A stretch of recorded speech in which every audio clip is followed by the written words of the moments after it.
अस्सलामुअलैकुम वरहमतुल्लाहि वबरकातुहू। कैसे हैं आप सब मेरे प्यारे व्यूअर्स। मेरे ख़्याल से आप सब लोग ठीक होंगे और सब सेहतयाब होंगे। आप सबका दोबारा मेरे चैनल पर बहुत बहुत खुशामदीद। तो जैसा कि मैं हमेशा से एक लफ्ज़ पर पैराग्राफ की एक वीडियो देती हूँ जिसमें 10 से 15 या 9 से 10 सतरें होती हैं। तो आखिरी जो हमारा पैराग्राफ था वो हुनर सलाहियत जिसे इंग्लिश में हम स्किल्स कहते हैं और महारत पर था। ठीक है, उसके बारे में मैंने आपको समझाया था, लेक्चर दिया था एक छोटा-सा, और मुझे यकीन है, इत्मीनान है कि वो आपको अच्छे तरीके से समझ आ गया था। अगर उसमें आप अपना इज़हार-ए-ख़्याल करना चाहते हैं, अपनी कोई राय पेश करना चाहते हैं, तो आप अपने कमेंट में लिख सकते हैं, ठीक है? अगर आपकी राय बेहतर होगी तो उसे सराहा जाएगा, और अगर आपको उसमें कोई मसला है तो मैं उस मसले को फ़ौरी हल करूँगी। तो आज का जो मेरा उन्वान है वो लफ्ज़ है ज़हनी तनाव, जिसे इंग्लिश में हम स्ट्रेस बोलते हैं, एंग्ज़ायटी बोलते हैं पर पैराग्राफ, ठीक है? और वीडियो का आगाज़ करने से पहले अगर आप मेरे चैनल पे नए हैं तो प्लीज़ मेरे चैनल को सब्सक्राइब कर दीजिएगा, बेल आइकन को प्रेस कर दीजिएगा और मेरी वीडियोस को शेयर करना ना भूलिएगा। ये आपकी तरफ से थोड़ा-सा प्यार होता है जो कि आप अपने वीडियो इन्फ्लुएंसर को देते हैं, ठीक है? तो चलें, बगैर वक़्त को गँवाए हुए वीडियो का आगाज़ करती हूँ मैं। ज़हनी तनाव या तनाव, स्ट्रेस या जिसे एंग्ज़ायटी, जिसे हम अपनी रोज़मर्रा ज़िंदगी में महसूस करते हैं। बढ़ती हुई तरक्की के साथ आज के दौर में हर दूसरे इंसान में ये बहुत ज़्यादा पाया जा रहा है। ठीक है ना? पहले तो ये होता था ना कि ये 4 इंसानों को खड़ा कर दिया जाता था ना, तो उनमें से एक में डाला जाता था कि उसे हद से ज़्यादा स्ट्रेस होता था, वो परेशानी लेता था। लेकिन अब ये हर दूसरे इंसान में पाया जाता है। इस बीमारी की वजह क्या है और इससे कैसे हम निजात हासिल कर सकते हैं, इस हालात में हमें क्या करना चाहिए, आज उसके बारे में मैं आपको वज़ाहत करूँगी। ये रोज़मर्रा जैसे काम, स्कूल, ख़ानदान या रोज़ाना की छोटी से छोटी या बड़ी से बड़ी मुश्किलात में हम पर रोनुमा होते हैं। ठीक है? काम करते वक़्त कोई गलती हो जाए, ठीक है? अगर आप कोई बिज़नेस वुमन हैं, बिज़नेसमैन हैं, आपसे काम करते हुए या आप किसी के अंडर का वर्क कर रहे हों और आपसे गलती हो जाए और उस पे आपको अच्छी-खासी डाँट पड़े, हालाँकि वो नुकसान आप ना करना चाहते हो।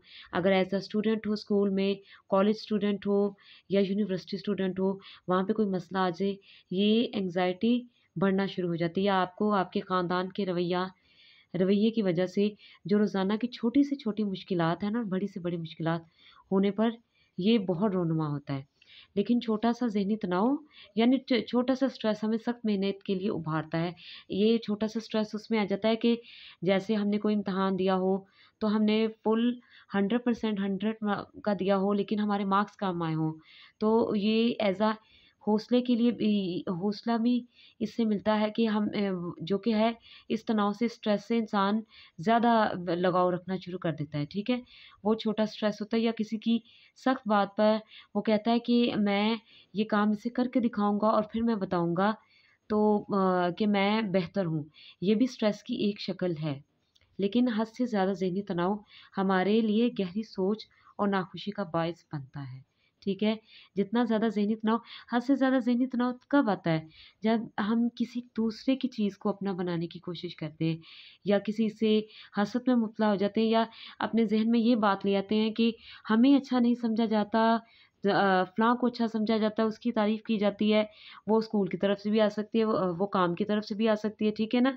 आपको आपकी फैमिली मैटर्स की तरफ से भी आ सकती है, ठीक है ना? ये भी और ये बहुत बुरी सोचें हैं जो कि इंसान की सेहत के लिए बहुत ज़्यादा मुज़र हैं।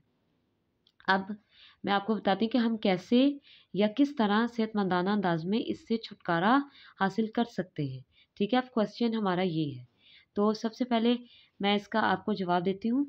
जब आप तनाव में हो, स्ट्रेस में हो, एंग्ज़ायटी महसूस करते हो, तो सबसे पहले तुम्हारे दिल की धड़कन तेज़ और साँस आहिस्ता हो जाती है।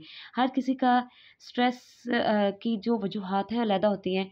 किसी के कमर में दर्द शुरू हो जाती है, किसी की मैदे में दर्द शुरू हो जाती है, कोई जो कि है रोना शुरू कर देता है, कोई हँसने लग जाता है, कोई तेज़-तेज़ बोलने लग जाता है या कोई दूसरों पर गुस्सा निकालने लग जाता है। हर किसी के तनाव की जो कि है वजूहात, इक़सामात दूसरे के तनाव से अलग है। जैसे कि अगर मैं स्ट्रेस में होती हूँ तो मैं हद से ज़्यादा परेशान होना शुरू हो जाती हूँ। अगर मैं एक इन्फ्लुएंसर हूँ, तो मैं सोचने लग जाती हूँ कि अगर ये चीज़ मेरे साथ गलत हुई है, तो मेरा माइंड उसको नेगेटिविटी में ले जाता है। मेरे स्ट्रेस की ये बहुत बुरी आदत है, ठीक है ना जी? जो कि ये नहीं होनी चाहिए। इसी तरह से आपको भी कोई न कोई तनाव में ऐसी कोई एक सोच आती होगी। ऐसे हालात में सबसे पहले पुरसुकून होना चाहिए, ठीक है? उस सोच को जो आपको परेशान कर रही है, उसे दिमाग से निकालना चाहिए। कोई भी किसी को भी अपनी लाइफ़ में, अपनी ज़िंदगी में हद से ज़्यादा अहमियत नहीं देनी चाहिए। अपने लिए हमेशा टाइम निकालना चाहिए। दूसरा, गहरी-गहरी साँसें लो, ठीक है? ऐसी गहरी-गहरी साँसें लो, एक साँस को अंदर खींचो, दूसरी साँस को एक साँस को आहिस्ता से अंदर खींचो और दूसरी साँस को तेज़ी से बाहर निकालो, ठीक है? और खामोशी से बैठ जाओ और अपनी आँखें बंद कर लो और इसे कुछ मिनटों के लिए करो, ठीक है? यानी ये जो एक्सरसाइज़ कह लें या इसको कोई अलामत कह लें स्ट्रेस दूर करने के लिए, ये कुछ मिनटों के लिए आप करें।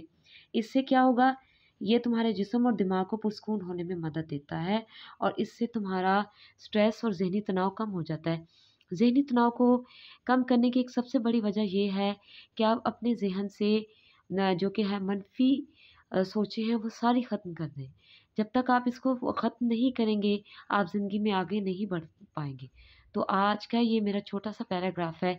इस पैराग्राफ में अगर आप अपना इज़हार ख़्याल करना चाहते हैं, कोई मवाद के मुताबिक कोई लाइन इसमें दर्ज करना चाहते हैं तो दर्ज कर दीजिएगा। कोई मुसीबत हो, परेशानी हो, मसला हो तो अपने कमेंट में लिखिएगा, मैं उसे हल करने की फ़ौरी कोशिश करूँगी। ठीक है? और न अगर आपको ये मवाद पसंद नहीं है और आप अपना मवाद भी बताना चाहते हैं, तो वो भी आपको इजाज़त है मेरी तरफ से, आप अपना इज़हार ख़्याल भी कर सकते हैं। तो अगली वीडियो में इंशाल्लाह दोबारा आपसे मुलाकात होगी। अपना ख़्याल रखिएगा। अल्लाह हाफ़िज़।